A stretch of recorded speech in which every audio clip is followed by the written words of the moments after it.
Hello guys, welcome to my YouTube channel. Sentence की पूरी analysis इस सीरीज का आज ये वीडियो 3 है।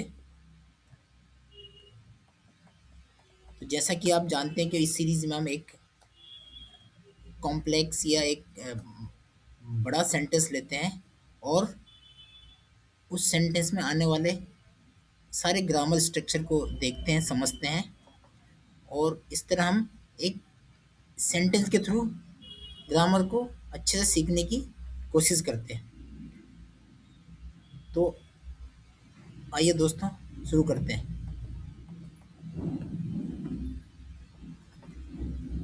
ये हमारा सेंटेंस है और एक पूरा एक सिंगल सेंटेंस और एक कॉम्प्लेक्स सेंटेंस है। तो आप देख सकते हैं कि जो रेड कलर से हाईलाइट किए किए हुए हैं वो सब्जेक्ट हैं, ग्रीन कलर वाले वर्ब या वर्ब फ्रेज हैं और जो ये ग्रे कलर से हमने शेडो दिया हुआ है ये सबऑर्डिनेट क्लॉजेज हैं और ब्लू कलर से हाईलाइट किए हुए हमारे प्रीपोजिशनल फ्रेज हैं। तो पहले शुरू करते हैं। इसको एक बार मैं पढ़ लेता हूँ जिससे कि हमें रीडिंग की भी प्रैक्टिस हो जाएगी। A major mid-air scare unfolded over Uttarakhand's Tiri Lake when two experienced and professional paraglider pilots flying tandem in the three-day Acro Festival and SIV Championship plunged hundreds of feet below in the middle of the vast reservoir. After a maneuver did not go as planned. तो दोस्तों ये रहा sentence. हम इसमें देखेंगे कि यहाँ से यहाँ तक एक सिंगल कॉम्प्लेक्स सेंटेंस है और इस सेंटेंस में एक यहाँ से लेके यहाँ तक ये एक मेन क्लॉज है और इसमें दो सबऑर्डिनेट क्लॉजेज हैं। एक यहाँ से व्हेन से शुरू होके और जो कि हमारी यहाँ तक है और दूसरी आफ्टर से शुरू होके यहाँ तक है। दो सबऑर्डिनेट क्लॉज है। अगर हम इस पूरे कॉम्प्लेक्स सेंटेंस का सब्जेक्ट देखते हैं तो इस पूरे कॉम्प्लेक्स सेंटेंस का सब्जेक्ट है a major mid air square. ये इस पूरे कॉम्प्लेक्स सेंटेंस के यहाँ तक सब्जेक्ट है और यहाँ से लेके यहाँ तक ये पूरा इसका क्या है, प्रेडिकेट है पूरे कॉम्प्लेक्स सेंटेंस का। पर है क्या एक्चुअल में, इस प्रेडिकेट पार्ट के अंदर और भी सबऑर्डिनेट क्लॉजेस यूज हो रखी हैं। तो अब इसकी एक मीनिंग समझते हैं और इसके कुछ पार्ट ऑफ स्पीच को देखते हैं। ए मेजर मिड एयर स्केयर ये बता रहा है कि एक बड़ा क्या हुआ, एक बड़ा हादसा मिड एयर कहाँ पे हुआ, हवा के हवा के बीच में। अनफोल्डेड, अनफोल्डेड मतलब किसी घटना का होना या सामने आना। तो एक बड़ा हादसा ये उसको बोल सकते हैं, एक मध्य हवाई हादसा सामने आया कहाँ, ओवर उत्तराखंड टिरी लेक। ये प्रीपोजिशनल फ्रेज लगा के बताया कि कहाँ हुआ, ओवर उत्तराखंड टिरी लेक, उत्तराखंड के टिरी झील के ऊपर। ठीक है, और कब हुआ, व्हेन, ये सबऑर्डिनेट क्लॉज जो हमने बताया, व्हेन जब two experienced and professional paraglider pilot, दो अनुभवी और प्रोफेशनल मतलब जिनका पैसा होता है, जिनका पैसा होता है किसी चीज को करने का। तो ये पैसा क्या थे, पेशेवर पेशेवर थे। पैराग्लाइडर पायलट जो क्या थे, पैराग्लाइडर के पायलट थे। अब इन पायलट के बारे में बता रहे हैं, एक क्या लगा के, फ्लाइंग, ये क्या है, प्रेजेंट पार्टिसिपल है। तो एक यहाँ से लेके यहाँ तक ये क्या है, यहाँ से लेके यहाँ तक ये क्या है, एक पार्टिसिपल फ्रेज है कि फ्लाइंग टेंडम, टेंडम मतलब एक साथ, जो फ्लाई कर रहे थे इन द 3 डे एक्रो फेस्टिवल, 3 दिवसीय एक्रो फेस्टिवल में, और वो दूसरा एसआईबी चैंपियनशिप में। इन पैलेट्स को क्या किया है, ये जो पार्टिसिपल फ्रेज है इन पैलेट्स को मॉडिफाई कर रहा है। अब आगे यहाँ से इस सबऑर्डिनेट क्लाउज का प्रेडिकेट पार्ट है प्लंज्ड 100 फीट बिलो। तो प्लंज का मतलब होता है कूदना, और हम बोल सकते तेजी से नीचे गिरना। तो ये क्या हो गए, गिर गए। कहाँ गिर गए, 100 फीट बिलो, सैकड़ों फीट नीचे। और कहाँ, अगेन दूसरी प्रीपोजिशनल फ्रेज है, in the middle of the vast reservoir. Reservoir means जलाशय, वास्ट मीन्स विशाल, बहुत बड़े जलाशय के बीच में क्या हो गया, वो गिर गए। और कब गिरे, एक और चीज बता रहे हैं, अगेन दूसरी क्लॉज लगा के बताया गया, after a manoeuvre did not go as planned. कि जब मैन्यूवर मीन्स कोई तरीका या कोई करतब जो कर रहे थे, ये जो उनका प्लान था, after manoeuvre did not go as planned. तो जो उनका जो पैराग्लाइडिंग, जो मैन्यूवरिंग, जो पैराग्लाइडिंग का जो तरीका था उनका, वो जब क्या नहीं हुआ, did not go as planned means जो उनकी योजना थी उसके हिसाब से जब वो नहीं हुआ, तो तब क्या हुआ,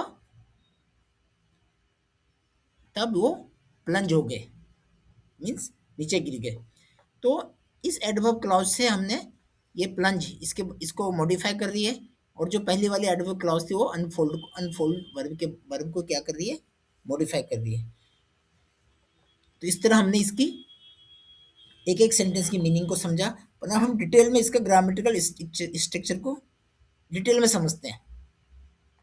तो आइए देखते हैं डिटेल्ड ग्रामेटिकल एनालिसिस। तो जैसे कि मैंने बताया कि हम जो भी इन सेंटेंस को, इस तरह के सेंटेंस को हम एनालिसिस करेंगे, हम हमारा पैटर्न एनालिसिस का ऐसा ही रहेगा। तो पहले देखते हैं टाइप ऑफ सेंटेंस। तो हमने देखा कि कौन सा सेंटेंस था, ये हमारा कॉम्प्लेक्स सेंटेंस था, और इसमें क्या था, एक मेन क्लॉज थी और दो सबऑर्डिनेट क्लॉजेस थी। और कॉम्प्लेक्स सेंटेंस होने के लिए एक मेन क्लॉज और कम से कम एक सबऑर्डिनेट क्लॉज होना जरूरी है। सबऑर्डिनेट क्लॉज दो या तीन, दो से ज़्यादा भी हो सकते हैं। अब इस पूरी कॉम्प्लेक्स सेंटेंस का सब्जेक्ट क्या था, ए मेजर मिड एयर स्केयर। ये पूरा पूरा इसका क्या था, सब्जेक्ट था, क्योंकि इसके बारे में बात हो रही थी कि एक जो हादसा हो गया था बड़ा। और अनफोल्डेड क्या है, वर्ब है, यहाँ से लेके एंड तक वो क्या है, उस कॉम्प्लेक्स सेंटेंस का क्या पूरा का पूरा प्रेडिकेट है, वर्ब से लेके एंड तक।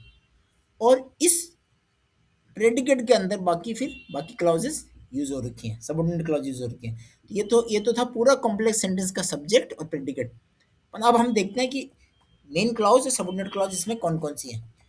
तो मेन क्लॉज, इसको हम इंडिपेंडेंट क्लॉज ही बोलते हैं, क्योंकि इसको अपनी मीनिंग के लिए दूसरी क्लॉजेस पर डिपेंड नहीं रहना पड़ता। तो ये इनमें इसमें मेन क्लॉज क्या है, a major media scare unfolded over Uttarakhand स्टीरी लेक। ये अपने आप में एक पूरा सेंटेंस है और अपने आप में इसकी एक पूरी मीनिंग है। बट हम इसको भी फर्दर मॉडिफाई कर रहे हैं एडवर्ब क्लॉज लगा के, कि वो हादसा कब हुआ, क्या हुआ, वो हम उसके लिए हम एक्स्ट्रा एडिशनल क्लॉजेस के थ्रू उसको बता रहे हैं। अब इसमें सब्जेक्ट क्या है, ए मेजर मीडियर स्केयर इसका सब्जेक्ट है। और अगर हम इसको फर्दर ब्रेक डाउन करते हैं तो ए क्या है, ये इंडेफिनिट आर्टिकल है। और मेजर मीडियर स्केयर क्या है, ये नाउन फ्रेज है। और इसमें भी मेजर क्या है, एडजेक्टिव है। मिड एयर क्या है, ये एडजेक्टिव, कंपाउंड एडजेक्टिव है। और स्केयर क्या है, हेड नाउन है। किसी भी नाउन फ्रेज में एक हेड नाउन होता है, जिसकी तुम बेसिकली हम किसकी बात कर रहे हैं, स्केयर की। उसी को मॉडिफाई के लिए मेजर और मिड एयर और जो ये आर्टिकल है, ये सब एज ए इसको हम मॉडिफायर ही बोल सकते हैं। तो ये यूज हो रहे हैं। अब इसका प्रेडिकेट है वर्ब से लेके यहाँ तक, ये इसका प्रेडिकेट पार्ट है। इसमें टेंस देखें तो वर्ब की सेकंड फॉर्म अनफोल्डेड यूज हो रखी है, जो कि सिंपल पास्ट टेंस है, पास्ट इंडेफिनिट टेंस है। अब देखते हैं सबऑर्डिनेट क्लॉज, और इसको हम डिपेंडेंट क्लॉज ही बोलते हैं, क्योंकि इसको अपनी मीनिंग के लिए दूसरे पे डिपेंडेंट रहना पड़ता है। ये वन से शुरू हो रखी है, यहाँ से लेके और यहाँ तक, ठीक है। तो अब देखते हैं कौन सी एडवर्ब क्लॉज है। यह है एडवर्ब क्लॉज ऑफ टाइम, क्योंकि ये मॉडिफाई कर रही है किसको, वर्ब, जो अनफोल्ड हमारी वर्ब उसको मॉडिफाई कर रही है। ये बता रही है it tells when the square unfolded, वो कब अनफोल्ड हुई, तो उसके बारे में बता रही है। तो इसलिए एडवर्ब क्लाउज है जो कि एडवर्ब का काम कर रही है और टाइम के बारे में बता रही है।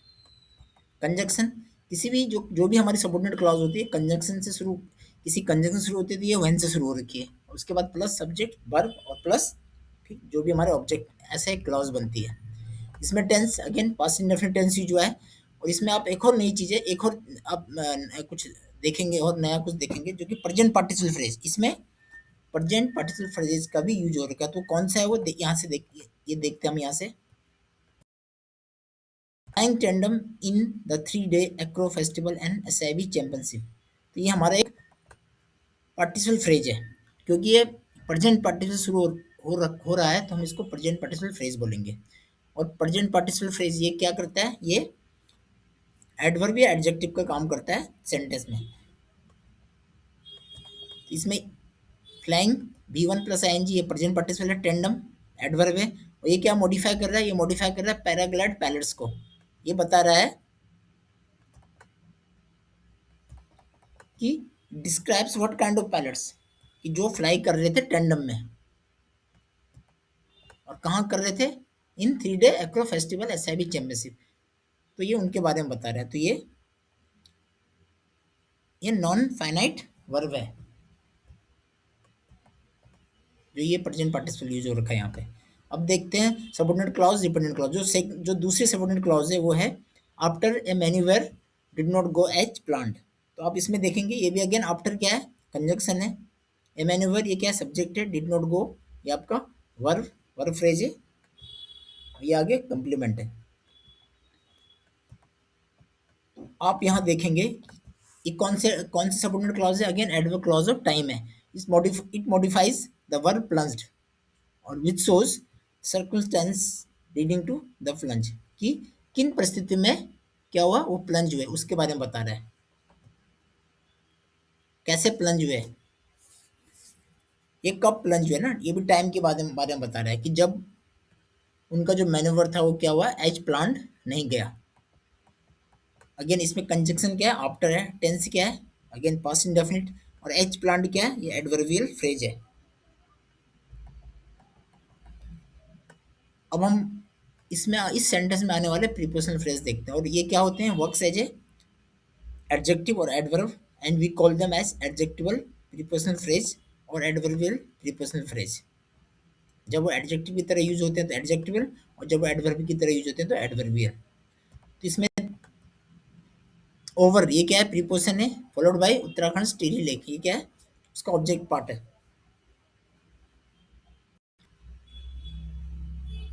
और हर प्रीपोजिशन के बाद आपने देखा हो तो क्या आता है, नाउन आता है। तो working as a adverbial phrase and modifying verb unfolded, ये किसके बारे में फोल्ड कहाँ हुआ, लेक, उत्तराखंड की टिहरी लेक के ऊपर। तो ये क्या हमारा प्रीपोजिशन फ्रेज हो गया। आप देख आगे आप देखेंगे और भी प्रीपोजिशन फ्रेज यूज हुए हैं इसमें। In the 3 day acro festival and SIV championship, ये क्या, ये मॉडिफाइज द पार्टिसिपल फ्लाइंग, ये उसके बारे में बता रहा है। In the middle of the vast reservoir, ये मॉडिफाइज द वर्ब प्लंज, उसको मॉडिफाई कर रहा है। इस तरह हम देखेंगे, इस तरह हमने सारा ग्रामर स्ट्रक्चर को समझा। अब हम देखते हैं इसमें आने वाले कुछ इंपॉर्टेंट वर्ड। स्केयर नाउन है, इसका मतलब होता है डर और भय। अनफोल्डेड ये वर्ब की सेकंड फॉर्म है, इसका मतलब होता है घटना होना, सामने आना या प्रकट होना। टेंडम ये एडवर्ब है, मीन्स एक साथ और पीछे पीछे बोल सकते हैं। प्लंज, प्लंज का मतलब होता है ये अगेन वर्ब है, गिरना या कूदना। वास्ट एडजेक्टिव है, विशाल, बहुत बड़ा या असीम। फायर ये नाउन है, इसका मतलब जलाशय, ये पानी का संग्रहित स्थान जहाँ पानी रहता है। और मैन्यूवर इसका मतलब होता है कोई चाल या रणनीति और तरीका या कोई कर्तव्य। तो ये रहे हमारे कुछ इंपॉर्टेंट वर्ड्स की मीनिंग। और अगर हम इसका ओवरऑल सेंटेंस पैटर्न देखेंगे तो आपने देखा पहले सब्जेक्ट था, फिर वर्ब था, फिर एडवर्बियल प्रीपोजिशन फ्रेज यूज हुआ, फिर एडवर्ब क्लॉज यूज हुई, और फिर अगेन दूसरी एडवर्ब क्लॉज। तो ये ओवरऑल सेंटेंस पैटर्न था। अब हम देखते हैं इस पूरे का अगर हम एक साथ हिंदी ट्रांसलेशन देखें तो वो क्या है? उत्तराखंड की टिहरी झील के ऊपर एक बड़ा मध्य हवाई हादसा तब सामने आया जब 3 दिवसीय एक्रो फेस्टिवल और एसआईबी चैंपियनशिप में टैंडम उड़ान भर रहे दो अनुभवी और पेशेवर पैराग्लाइडर पायलट एक कर्तव्य योजना के अनुसार न होने के कारण विशाल जलाशय के बीच सैकड़ों फीट नीचे आ गिरे। तो ये हमने उसका पूरे सेंटेंस का हिंदी ट्रांसलेशन देखा। तो दोस्तों आशा करता हूँ आपको सेंटेंस की इस तरह से पूरी एनालिसिस अच्छी लग रही होगी, और अगर आपको अच्छी लग रही तो प्लीज़ लाइक करें, शेयर करें एंड सब्सक्राइब करें ऐसे आने वाले ढेर सारे इन्फॉर्मेटिव इंग्लिश ग्रामर लेसन्स के लिए। Thank you very much.